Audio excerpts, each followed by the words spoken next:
Hello, Lindsay Dalton here. I am a pharmacist and a health coach, and I help women who are just struggling with fatigue get their energy back so they can enjoy time with their family, cross more off their to do list, and then just get feeling like themselves again. So, today I want to talk about mental versus physical stress. We all have stress in our lives. I feel like you can't go through the day without hearing the word stress. It's coming out of everyone's mouths.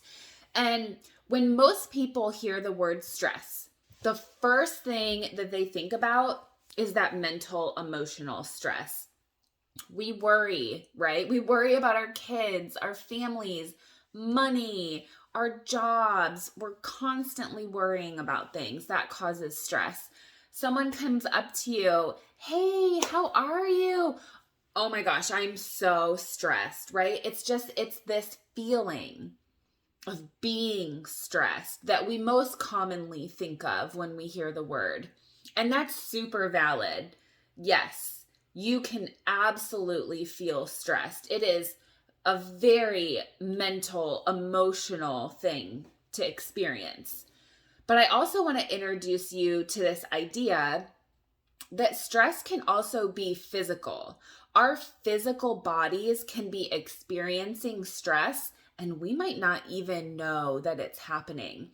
And when we have this mental, emotional stress, when we have this physical stress, it doesn't matter what form the stress is in, but our bodies react in the same exact way. And that's with stress hormones. We have these adrenal glands that sit on top of our kidneys and produce stress hormones. So, in a situation where you're in danger, that's when our adrenaline kicks in. We've got our epinephrine, our norepinephrine, and it kicks in immediately, and we go into that fight or flight mode. If we encounter a bear in the woods, our hormones, our norepinephrine, our adrenaline is going to kick in, and it's going to prepare our bodies to either fight the bear or run for the hills, right? So our body is going to start prioritizing certain functions, like bringing blood to the muscles to get us ready. Our heart's going to beat faster. Our blood pressure is going to go up. But these hormones are also going to downregulate some of our bodily functions as well. Our immune system. You don't need that to fight off a bear, to run. Our reproductive system. Nobody's making babies when there's a bear standing next to you, right? You don't need those right now in this moment. Now, norepinephrine, that's the stress hormone that is going to be excreted when we're in the moment, right away, encountering a stressful event. Now, if the stress is prolonged, mental, emotional stress, we're constantly worrying, we're constantly scrolling social media and comparing ourselves to others, we're constantly living in the past. Oh, I should have done this. Oh, I could have done this. If that were different, things would be so much better now. That is a constant stressor that we're putting ourselves under. And there are physical stressors that are also very constant. And that is when cortisol, the stress hormone cortisol, starts to be excreted, when the stressor is prolonged. And what cortisol does, it has a lot of different functions in the body. It's going to do the same thing. It's going to change your blood sugar. It's going to change your blood pressure, your heart rate. You're going to be feeling anxious, like you're always on edge. You're going to have that feeling of being wired but tired because you're always on edge, but your body is just drained. It needs to rest, but it can't rest because you can't sleep because your cortisol is pumping. Your stress hormones are pumping, right?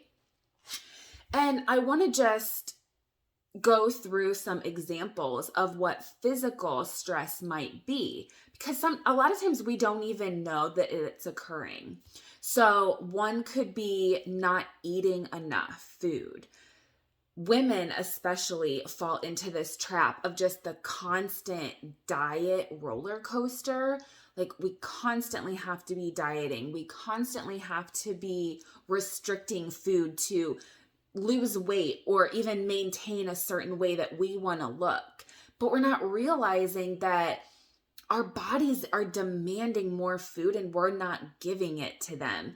And our body sees that as starvation. Oh, like, you're not giving me the food I need. There must not be enough food. I'm going to put the body into starvation mode, right? This can look like not eating the right foods. You're not getting enough nutrients. There are vitamins and minerals that our bodies need to function baseline, not even function well or optimally, just baseline. And if we're constantly going through the fast food lanes, eating processed foods, we're not eating nutrients. We're just not. Those come from fruits and vegetables and high quality dairy. You have to be eating the right foods as well. Physical stress can also look like exercising too much, over exercising. Again, taking health and wellness too far. You feel like you can't take a rest day because there's all this pressure to look a certain way, to perform a certain way.